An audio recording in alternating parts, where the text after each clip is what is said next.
This is after Angel Nafis and Terrence Hayes. Woo. Mixed girl, white mother. Mixed girl, black father, yes, really. Mixed girl, white mother's hair. Mixed girl, black father's lips. Mixed girl, patient while you pick and choose what's exotic enough. Mixed girl sighs through tired jokes about how she only gets half of Martin Luther King Day off work. Mixed girl, white mother's guilt. Mixed girl, black father's survival. Mixed girl, survivor's guilt. Mixed girl, passing. Mixed girl wonders if it's called passing because something dies inside each time. Mixed girl carries her blackness like Peter Pan's shadow, shot down and stitched desperately back to her heels. Mixed girl also fat. Yes, fat. Fat mixed girl reconciled word fat. Fat mixed girl passes slowly, a heavy drop of water. Fat mixed girl passes race, but not weight limits. Fat mixed girl sighs through tired jokes about black men loving only fat white women. Fat mixed girl living punchline. Fat mixed girl also queer. Really, really queer. Queer fat mixed girl's pronouns are she, her, and your majesty. Queer fat mixed girl femme. Queer fat mixed girl triple threat invisible. Queer fat mixed girls double agents as straight shameful white lady. Queer fat mixed girl sighs through tired jokes about greed as sexual orientation. Queer fat mixed girl admits to having mostly had relationships with cis men. Queer fat mixed girl no less attracted to women though. No less attracted to non-binary beauty though. Queer fat mixed girl probably thinks you're cute. Queer fat mixed girl probably wants to make out with you. Yes, you. Queer fat mixed girl is a feminist. No shit. Yes, feminist. Feminist, queer fat mixed girl is a full body intersection. Feminist, queer fat mixed girl's passing whiteness, passing straightness, passing weakness makes her a conceal, carry, revolt. Feminist, queer fat mixed girl has one common enemy. She aims to gut the white supremacist patriarchy and rouge her cheeks with his blood. Woo! Feminist, queer, fat, mixed girl knows he will never, ever see her coming.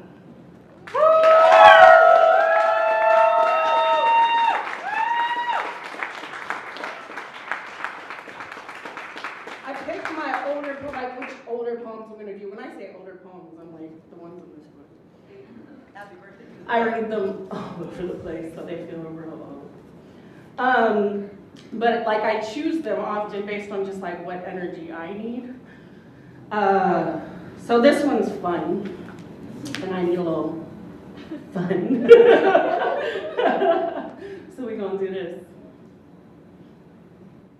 Dry cake wishes and tap water dreams. On the birthday of the ex-boyfriend who told me I was too intense, I wish him a lifetime swaddled in beige. Skinless chicken, boiled. Kraft singles, steamed rice, and unflavored oatmeal. I wish him a wardrobe of nothing but polo shirts to be worn tucked in. I do wish him sex, but only ever in the bedroom, always lights out, socks on, and planned in advance. I wish him safety scissors and mayonnaise and the entire state of Indiana. You ever fucking been in Indiana? It's a bad state. Damn. It's just all corn. She's like a white noise machine as a state. Yeah. Trash.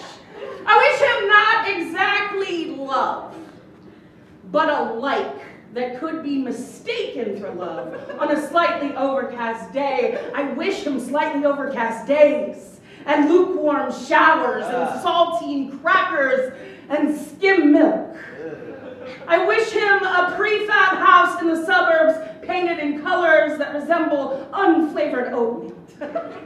I wish him unsalted butter, one-ply toilet paper, and the music of Mumford and Sons. It's like Indiana's music. Planned. I wish him a commute to work in colors that resemble unflavored oatmeal, to a job that requires him to only wear polo shirts tucked in. I wish him a windowless office. Plain Cheerios, never a honey nut. I wish him turkey bacon, which is neither as good as turkey or bacon. I wish him crustless white bread sandwiches so he may never know that the bread saw the joyful heat of an oven. I wish him great clips haircuts, half-mast erections, and engagement photos in an apple orchard. I wish him a wedding in a strip mall chapel wearing his very best polo shirts tucked in. I wish him a wife that wears headbands for function, never for fashion, who gives him half-hearted, lubeless hand jobs and a pair of dress socks for every anniversary. I wish him a golden retriever that pees in the exact same spot on the carpet, not every day, but just often enough that he'll forget and step in it in soft feet on a Wednesday morning when he is late for work. I wish him a week of Wednesday mornings where he is late for work. I wish him a lifetime of safety and platitudes, a soundtrack of fluorescent lights humming. I do not wish him me any longer, though. Oh, never me again. I do, however, wish him all of the children he said he might want one day, including and especially a daughter with intense eyes that remind him far too much of mine.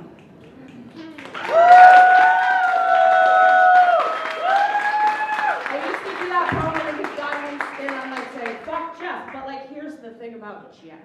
And that was his name, and isn't that the beigest name? I'm sorry if your name is Jeff. Maybe change up the spelling, because it's a beige-ass name. It's college. Reinvent yourself. But so what I did, what most poets do is when they get a book, they get poets they like admire to write blurbs about their poetry on the back. But I asked some of my exes to write my blurbs. And Jeff wrote a very nice blurb. He could have dragged the shit out of me. I was like, yo, this is your chance. You saw the poem on YouTube. But he wrote a very nice blurb, so I don't lead the audience in saying, fuck Jeff anymore. He did marry a nice girl in a strip mall, though. I'm not thinking about that. And that was after the poem, like, He was fired. Right? He was like, she just planned my wedding. I was like, yikes. Oh, man. Bless you, Jeff. Jeffrey. I don't know why I thought I was going to be with Jeff. He did me a favor, really. He did. He's like, I was like, you right. I mean, it took some months to be like, you right. But, you right. This is some new shit. New New shit? shit? I'm working on a new manuscript. Ooh. Supposedly due out next year if I finish it. I kill a lot of people in my new poems. Because I'm mad. And I can't for real kill them. I'm thinking about calling the book Revenge Body. Ooh. Like a picture of a big fat ass on the front. I don't know, I'm working on it. This is called Femme Fatale. Ooh, yes. Hold on, let me make this bigger so I can read it because I'm old. His first mistake is assuming anything I do is done for male consumption, for his consumption. I put my face on artful each morning. My time in front of the mirror, getting it just right, might appear a shallow act. He might assume that I am the one distracted and that he is not. He might assume that my walk-in closet is a temple of vanity and not a war room, when it is both. My eyeliner winged so sharp, it could kill a man. If I allow him near enough to embrace me, it is only to further sharpen the blade against the ruff of his cheek. He might assume that I am soft, that I am unarmed. I am soft, lushly so, but I am also always armed. And I am waiting patiently for his one and final mistake, the inevitable moment he passes out on his own toxicity before I bleed him dry.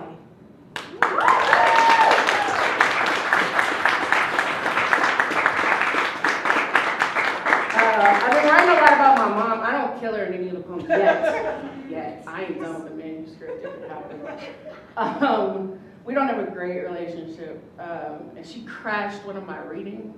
I was like, yikes, you gonna hate some of these poems, man. Okay. So yeah, I've been writing about that. I shied away from writing about her for a long time. Or would occasionally put a little line in here or there and like hope she didn't come for me. Now I'm like, bitch, come on. I'm in therapy. Come for me. This is called Habitat. My mother's house is a whole 3 minutes from my apartment. I do my best not to visit, but I find myself there at least once a year. My mother stomps from room to room, accusing everyone of stealing the reading glasses that sit atop her head, a tiara of bifocal denial. Faithful dogs at her heels, both entirely deaf, and I suspect this is how they manage to stay loyal to her. My stepfather is a sweet-tempered hermit crab living in a toy box in the attic. He is not comfortable, but he is not one to complain. Nothing is ever thrown away, only buried. There are floorboards that still clutch at strands of my hair. Wallpaper with my blood worked floral into its patterns. And disgraced door hinges that tried their hardest to keep me safe and failed and failed and failed. The walls are cratered with ornate portraits of my estranged brother's fists. The knuckles, they follow me around the room, haunted. The entire place is a sandcastle of dust and pet hair held together by trauma. And sometimes I dream of coming home again as a massive wave.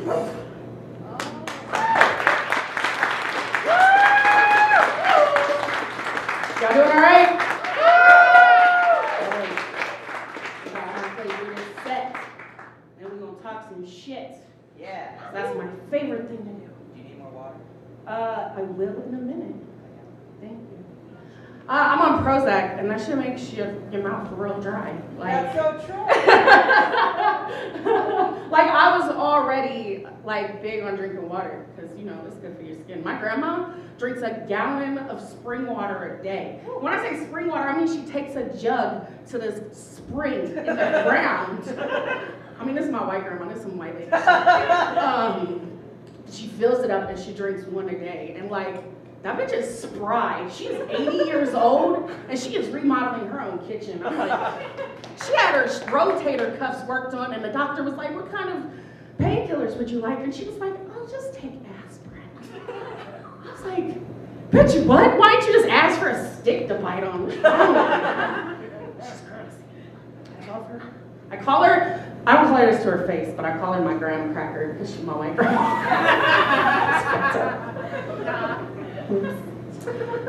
Here's a breakup poem. Non sequitur. It's called Red Herring. I held the word in my mouth for months after the breakup, like it was made of glass. Ex-girlfriend. Like it could ribbon my tongue with all of its wrongness. When I finally force it past my lips, it leaves a dull, metallic taste, unpleasant, but harmless. Or rather, more harmless than you saying that you never loved me. If lies could cut, your mouth would have filled with blood for that one. Your tongue would have flopped onto the sofa cushion between us, a gasping fish. Because how you don't love me? Out of here.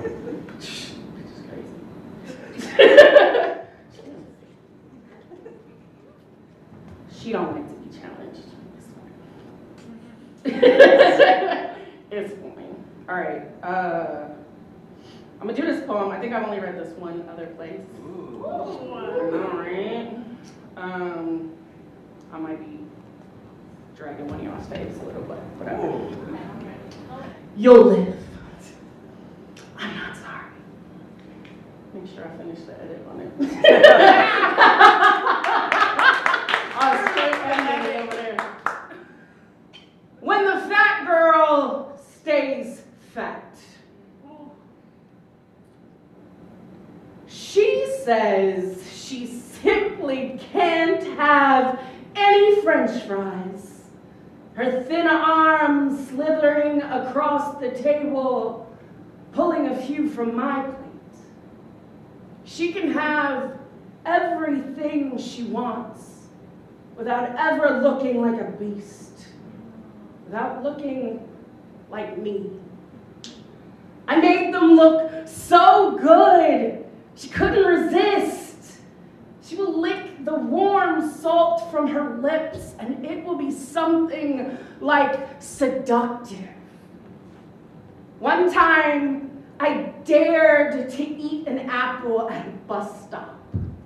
Honey crisp, slightly chilled, and a car veered across 2 lanes of traffic to splash my fat body with shame.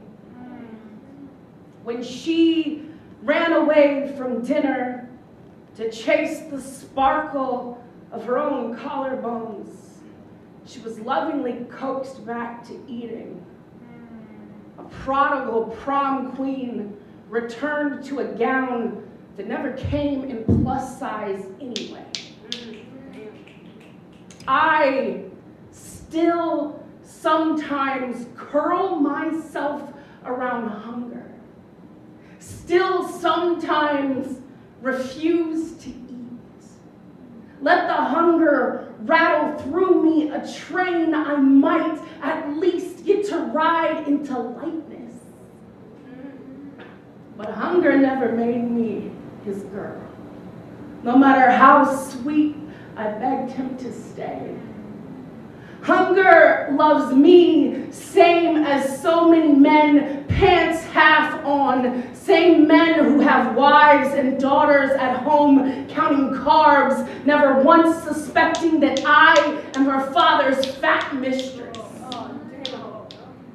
When she tucks and pins my stretched skin to fit around her small frame, it'll be something like courageous, right?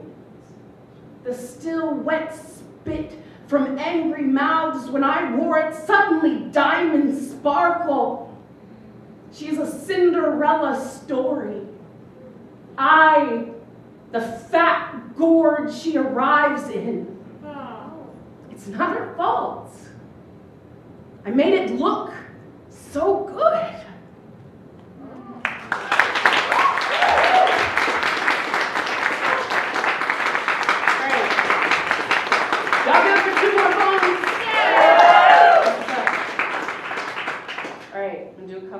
I'm gonna close it on a couple old ones. Sort of. God, I still need this. Open the file. Where'd it go? There it is. Nope, that's not it. Yikes. That's not it, but hang on a second. No, it disappeared. Gone forever. So rude. It was right here. There it is. So there's a 1-minute version of this poem online, but I don't get to read the 3-minute version, or I didn't get to, or I don't know. I think I just decided I wanted to again. I'm gonna ration this water to these last 2 poems. No, I'm gonna do this. I'm doing this. I am a tiger. Y'all, the energy's dropping now.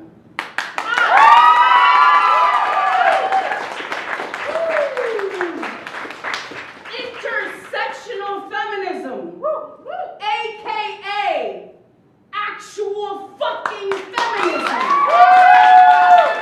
plays the dozens with white feminism. White feminism is about as feminist as Dr. Pepper is a medical doctor, as Rachel Dolezal is black. Can I just tell y'all real quick how pissed off I am that her name is Rachel? I was like, listen, man, I know I passed already. I don't need this white woman fucking shit up in her shitty microbraids. I would whoop her ass on sight. Anyway, white feminism is about as feminist as an orgasm with Donald Trump would be real. White feminism, so white, it has the nerve to deem everything it likes its spirit animal, like it doesn't have whole chunks of sacred land stuck between its teeth. Gets mad when you tell it so rather than thanking you and gracefully cleaning out its fucking teeth. White feminism's autocorrect changes appropriation to appreciation because it truly doesn't care to know the difference. White feminism so white it doesn't see any problem with those obnoxious pink pussy hats. So white it thinks Amy Schumer is hilarious. In fact, all of white feminism's favorite jokes use black women as punchlines and don't understand why you're not laughing. Doesn't understand why you can't just lighten up. White feminism has itself one black friend, Raven Simone. Still calls itself intersectional though. Still shows up to your Halloween party in blackface, though that really happened. No! Thinks Beyonce is overrated, but Taylor Swift, that's a feminist icon, though. Them blasphemous hoes going to hell. White feminism thinks twerking is a whole sexual revolution on Miley, but wants to know why Nicki just won't respect herself. White feminism, what's good? White feminism is out here acting brand new when white feminism isn't anything close to brand new. White feminism used to be called women's suffrage, got some cosmetic work done, swapped out its blatant racism for the more trendy complicit racism. The kind of racism it can wear to Coachella without feeling bogged down by responsibility. Still only marches when it benefits her though. Still only votes in her best interest though. White feminism doesn't appreciate being called white feminism. Doesn't understand why everything's always got to be about race. Doesn't see color and thinks your obsession with race is frankly divisive. Besides, Meryl Streep says we're all descendants of Africa anyway. And white feminism swears she will unlock the door to equality and let us all in if we just hoist her through this window on our backs. And ain't that just like white feminism? Always getting up on someone else's back.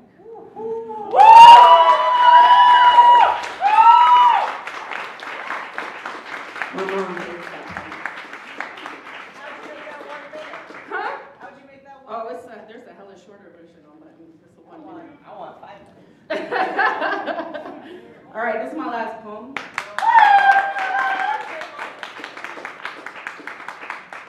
I like to end sets on. Damn, I'm fucking this mic up. You owe me money, Mike? I'm gonna try to do it from memory. But listen, I don't really do that these days. I don't slam anymore, so I don't memorize shit. So give it up to all the poets that have shit memorized. I don't do that. It's not hella easy. It's not. Right.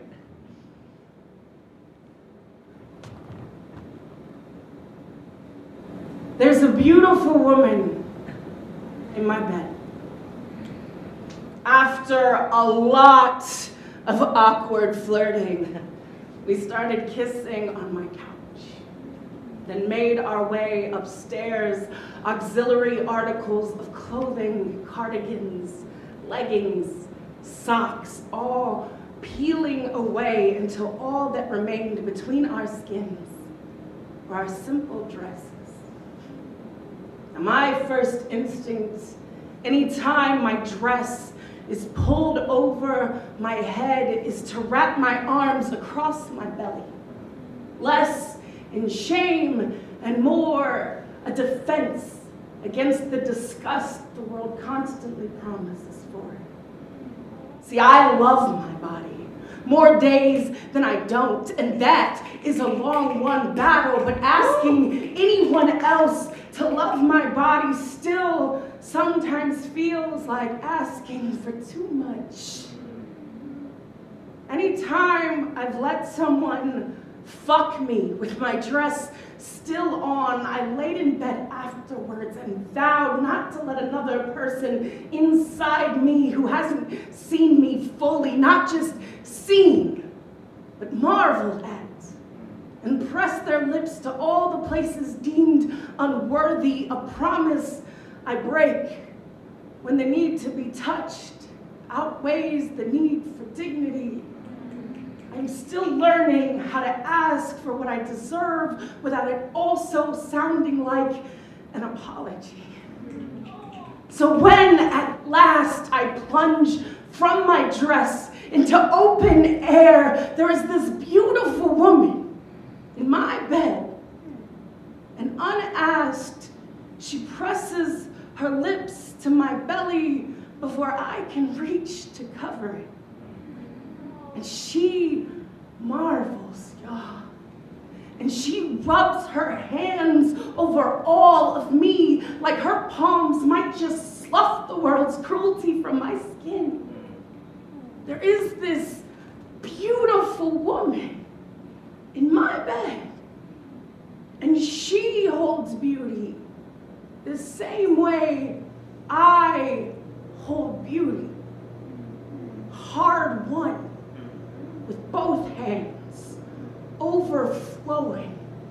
So when she emerges from the poly-cotton undertow of her own dress, how then can I help but to love her body the same way I have fought every single day to love my own? And now I kiss, I marvel, I reach, and her body, it answers my wanting hands. She is endless. We are endless and unshielded and weightless here in my bed. Weightless. but not the least bit smaller. Thank God, not the least bit smaller. Thank you very much.